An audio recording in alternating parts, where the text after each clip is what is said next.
pure data can't give you morals and values. I agree with that. Yeah. Right? The thing is, a worldview where hard data guides morals and values is inevitably a nihilistic worldview. Why does one collection of particles matter than the other? Reductionism is the scientific approach. It is, but it just gets really strange when you get very reductionist. Like then things seem very wrong, even though I agree. So let me rephrase that. So when you start to use the scientific approach too much, things can go wrong. I agree with that. It seems to be that you're falling into something called scientism. Would you agree with that, or do you know what that is? Or yeah, we talked about that a couple weeks ago. Sure. the idea that the only way to learn anything about anything in any field is science. I feel that, yeah, I probably do feel that I associate with that. Yes. Yeah, and that's a problem, you see, because that's not true. And when you start off with your worldview in such a way is that you limit your frame of reference and your way of trying to look at the sunglasses that you're wearing to see the world to be that of scientism, then you're going to end up with the wrong conclusions. And this is what I would say is the difference between maybe Professor Huberman and yourself in your conclusions about the existence of a creator or not. You've fallen down on that side of can't be, and he's on the side of there's no issue here. Of course he can be, and so we have these two opposing views from. And I would dare say, relatively scientific background, and I would say that I'm the same. I'm a methodological naturalist in that I believe that when I'm doing science and utilizing science, that my framework is naturalism, but actually I'm not. My worldview is not constrained by that. I'm not a I'm not a philosophical naturalist, because there are other things I know that science is not able to explain that require explanation, and therefore I have to use other tools to get those answers. Be that consciousness, be that value, be that meaning, be that purpose. None of those are scientifically explainable. So do you understand? So I'm just trying to. I'd like to, rather than just. I don't want it to make it like a you and me or an us and them type of scenario. I'd like to sort of make some progress. Because particularly when you're raised in the West, and I went through this same thing. I was very science focused. I enjoyed, and I still enjoy doing science.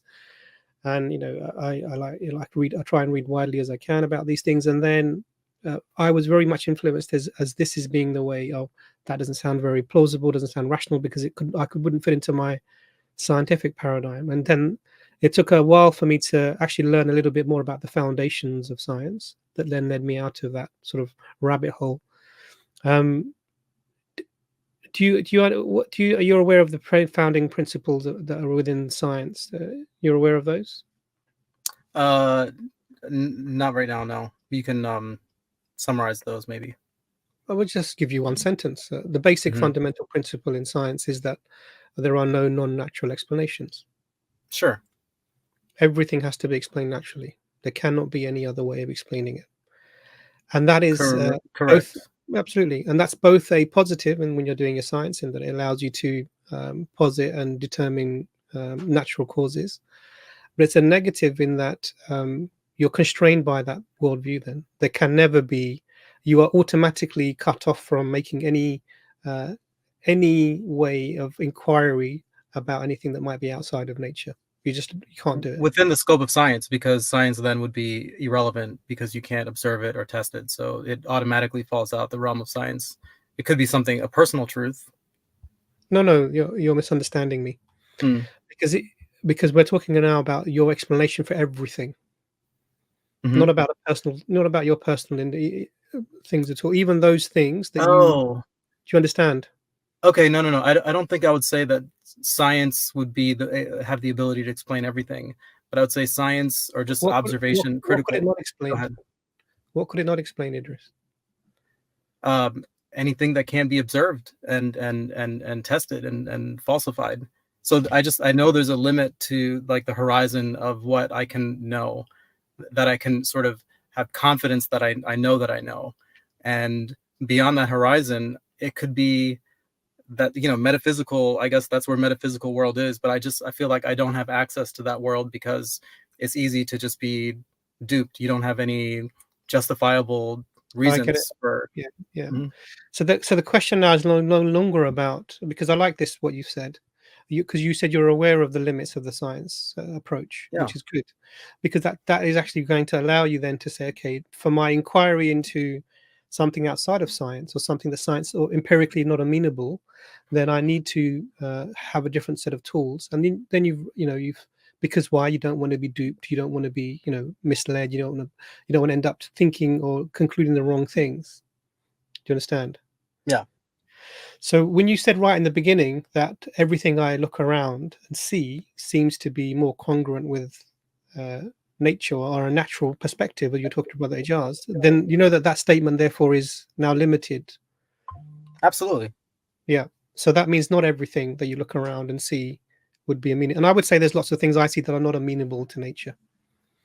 Oh, I'm And sorry. So, but the things that I see are nature. So I wouldn't expect to see something that's not part of nature by definition.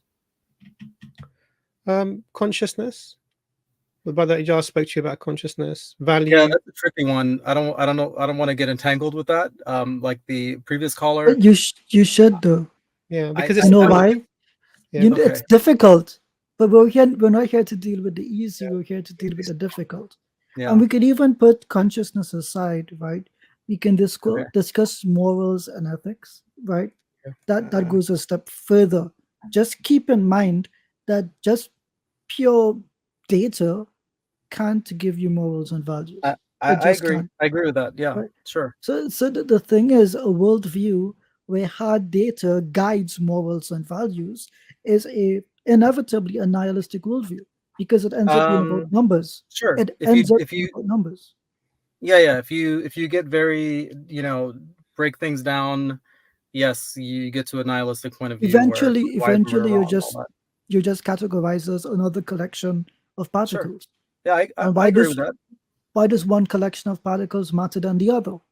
Yeah, sure. And I having that that's a thought, very but that's the reductionist thing. point of view, but But many people take this point of view today. That's why Yusuf yeah. Ponders has written a book on nihilism. Dr. Imran, you So that saying you so the could reductionism is the scientific approach. It is, but it just gets really strange when you get very reductionist. Like then things seem very wrong, Yeah, even I though agree. So let me rephrase that. So when you start to use the scientific approach too much, things can go wrong. I agree with that. no, no, no. You end up That's not making what the I wrong. meant. I'm saying things seem That's what very I'm wrong, hearing. right? That's what I'm Like hearing. So the point, you've heard of Thomas Nagel, Professor Thomas Nagel. it rings a bell, but remind me. So he's a Cambridge professor of philosophy, and his focus is actually on the mind. And he wrote a Okay. great book that I always reference when I'm talking to people because it's Yeah. good to read.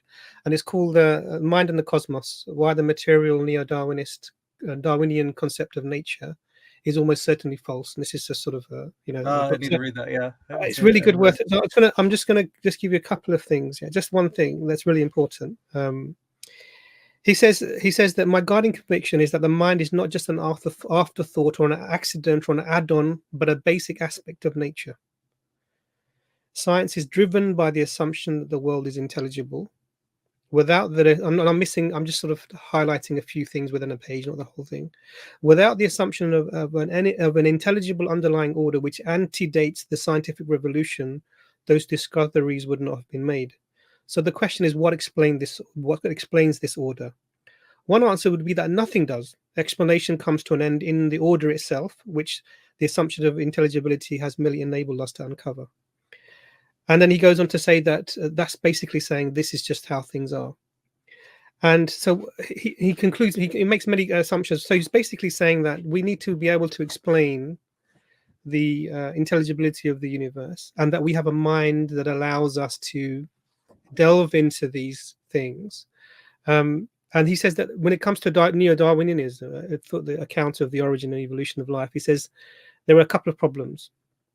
He says, firstly, given what is known about the chemical basis of biology and genetics, and what is the likelihood of that self-reproducing life forms should have come into existence on the early Earth solely through the operations of laws of physics and chemistry, that's a question that needs to be addressed. The second question is about the sources of variation in the evolutionary process, that set into motion once life began. In the available geological time since the first life forms appeared on Earth, what is the likelihood that as a result of physical accident, a sequence of viable genetic mutations should have occurred that was sufficient to permit natural selection in order to produce the organisms that actually exist? He says the contemporary research in molecular biology reveals that that leaves open the possibility of legitimate doubts about the fully mechanistic account of the origin of evolution of life, depending only upon the laws of chemistry and physics. This can combine with the failure of psychophysical reductionism to suggest that the principles of a different kind were also at work in the history of nature. So he's very anti-reductionist. He says that it's difficult to challenge the modern concepts that we have about in science that we have, particularly when it comes to there being only natural explanations for everything that we see. And he says that sometimes there are things that are not explainable and they're just brushed to a large extent under the carpet. So there's no biological explanation for thoughts and mind and these things. Yeah. It's a tough But one, actually, that is probably the most fundamental observation that we have. Absolutely. And he says that if you're missing a large chunk of the observer, if your theory is not explaining a large chunk of the observed data, then your theory is probably wrong. And so the reason that I'm saying all of this was that it's if you limit yourself to the scientific view, you're going to end up with conclusions that are not viable. And I think that a lot of people, and I was in this same process, when you come out of that, you realize there are other things that other tools that we can use. Then the question then becomes, the question that you asked, how do we then determine that we're heading in the right direction, doing the right things? And there's a few approaches to this. But the first approach, I think your first step would be maybe establishing whether or not God is a reasonable position to say that God exists. Let's not even say that proving, but is it a reasonable position to say that God exists? Once you have that step, then the step comes which specific worldview or about which God concept would be the one that would fit with this deduction or induction that we have used, and then that would be the step forward from there. But I think you're part of it, and this is that I'm not disparaging. Part of it is that we do carry the remnants of our colonial mindsets, and whenever we see the Western world bring ideas that seem to be a certain way, we swallow them hook, line, and sinker without enough critical analysis of those ideas. And we need to step out from this. In the West, there was a conflict between science and religion. We had the Inquisition. We had Galileo and Copernicus were sort of really controlled by the church and limited in what they could publish. There was a list of books that could not be read and written out. And I think that was it Copernicus or Galileo was under house arrest until he died. And Copernicus released his book about the heliocentric universe. He released it in the year that he died. He had it ready, but he didn't want to release it until he knew that it wouldn't affect him anymore. And it was literally in the year of his death that he was so old he released it then. And that book actually became banned as well. Now, in the East, when it is with Islam, we don't have this history. We don't have this history of conflict between science and religion. They've actually gone hand in hand. In fact, we believe the Quran tells us to go and look at the world around you and the nature that you find, because it will bring you closer to the understanding that there isn't a creator and I think order around definitely you. One of the utilities of Islam definitely was pushing people towards discovery and critical thinking and rationality. But I would say for some of the quotes of that book you put in, one Neil Tyson quote I like is that the universe is under no obligation to make sense to you. And while the universe has mysteries, I don't know if we need to look to God immediately instead of dealing with the mysterious. Yeah, but Tyson is making a basic error. And the basic error is that the universe is intelligible. So it doesn't matter whether it's not about obligation. He's saying that it doesn't need to be. But this is a problem. But this is because the way this is the way I'm saying it's a basic error. I'm not even with all due respect, a very intelligent, obviously individual in his field. He does not know what he's talking about when he says that the universe is under no obligation to be intelligible. The reality is the only way you can do science is if there's uniformity in your experiments and your results. And the problem that we have is that, and the problem that he has, not that we have, is that the reality is that the we see order around us. Sometimes we don't. No, So even sometimes in that, science is confounding. Sometimes no. what we observe is Let me confounding. explain. Let me explain. I understand the fact that we don't understand how some things work is not disorder.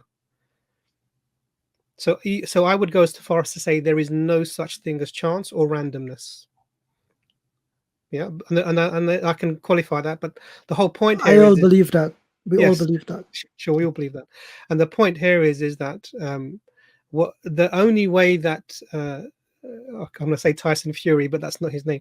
The only way that the only way Neil that this, Tyson, yeah. Neil Tyson can make this, Neil Tyson deGrasse can make these sorts of statements is really these are just sort of talking points from atheists.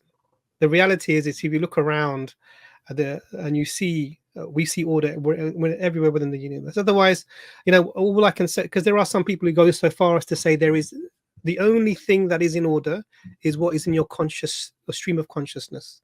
So as I turn away from the camera no longer exists. Everything is going, it's turning. It's a waveform that can become anything else. And it could be a pink elephant sitting there now. And when I turn back, I can see the reality again, because I'm imposing upon it something that gives order because I'm observing it. The reality is but who are we to impose upon the universe our rules? No, we're not imposing upon the universe our rules. That it should be intelligible. No. Why must it? Why can't some things make sense and other things just don't make any sense? Who are we to demand that things be congruent?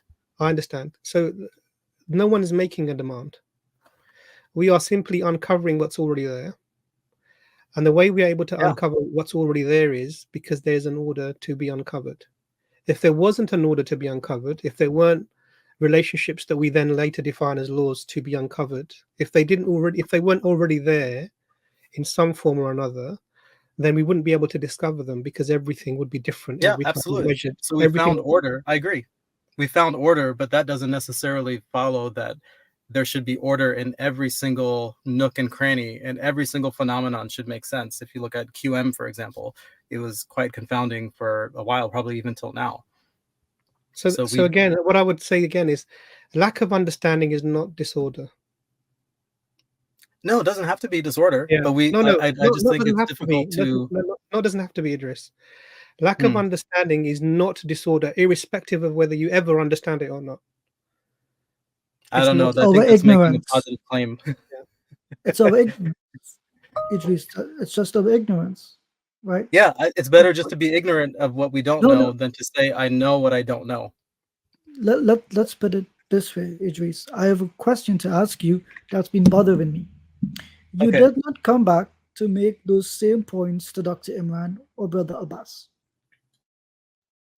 You thought about what they had to say and you chose to come back on the program. Am I correct? Yes. What was the leading thought in returning here? I wanted to follow up with some of the points they had last time. Why?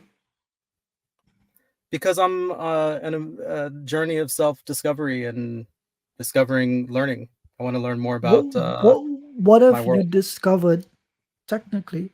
What have you discovered that led? Because here's the thing: you could have just used Google, you could have watched a YouTube video, but what led you back here to have a conversation with Dr. Imran or Brother Abbas?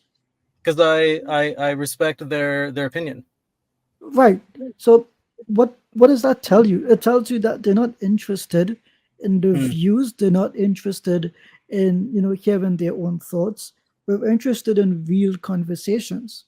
As you coming back here, we have to ask the question: is there something like motivating you? I want to quote the previous guest: something self-propelling you to come back here. What would that motivation be? You said it's self-discovery. Is there something in particular that you've discovered that you would like to share with us? Something that has been profound in your mind, perhaps? Something that has poked you? What is there that's poking you is what I want to know. To speak with you all today There must be something beyond that. in general. Yeah, there must Oh, be. I think human beings are naturally curious about our world. We want to understand the world around us, Okay, and so we I'm find that through curious. challenging, I'm saying through challenging ideas and Beliefs. discourse, we can learn more about our world and the way we Okay, think. so do you think that anything that Dr. Imran has said is irrational? Anything he said up until this point? I don't think so. No. Okay. No, he seems like a reasonable person, It right? does. Don't ask him about anything I said, please. Yeah, Oh no, come on, it no. might get No, I embarrassing for haven't me. heard. I Don't don't think I've heard anything really irrational. No. Just leave it with Imran. Go ahead. No, no, no, don't say that. The point I'm getting back is that here in Islam, right, we have a motivation, right, which is that Allah calls us to learn more about the world and to learn more about ourselves. But there's a specific point in the Quran where Allah mentions that if we forget Him, we lose ourselves. And so I have to ask, does remembrance of Allah compared to simply adhering to naturalism, is there a difference in the consequences from following one or the other? Sure. So when you spoke with Dr. Imran, you said that naturalism can lead to some very specific negative things, right? I said that naturalism can lead to negative things. When you get into specificities about Oh, I say humans just being, when you get very yeah, reductionistic, then yes. certain things seem weird and strange. Yeah, but that's a necessary consequence of scientism, Sure. isn't it? You said Yeah, it's sure. curiosity, right? But now let me hmm replace that with Islam. At what hmm point does it come irrational? What point? I don't think it's necessarily rational. But what is the necessary conclusion we come from adhering to the mindset that Islam, provides us with? It gives us a scope of intelligible reasoning to Sure. understand the universe, to understand each other.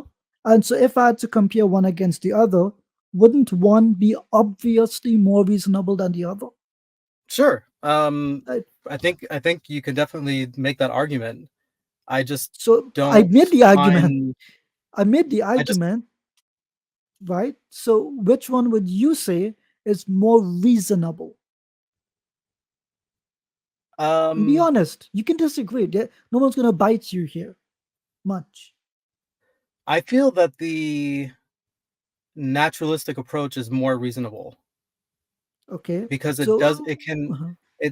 it acknowledges the limitations of the ability to gain knowledge, But and in it Islam, we does. do the same.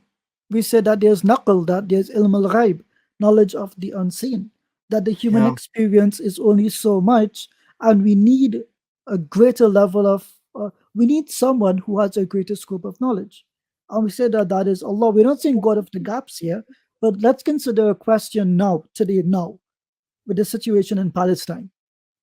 If I take a uh-oh. a scientism point of view on this, these are just atoms interacting with atoms at the end of the day. There is no inherent value to the life of a child and a bomb dropping on it. Am I correct? No inherent value.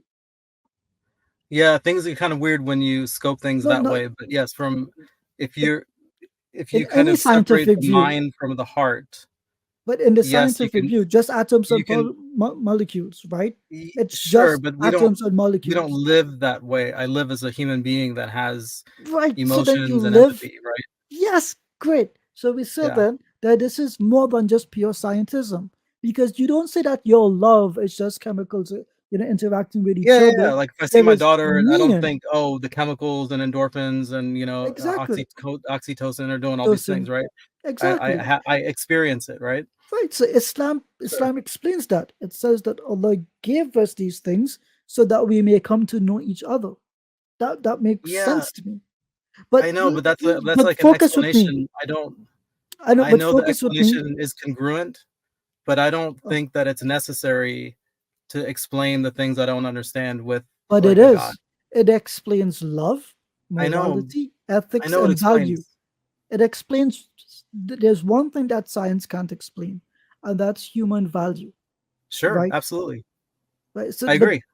but if you live your life as a human and scientism cannot explain human value, No, then it I wouldn't don't live make my life as sense. scientism.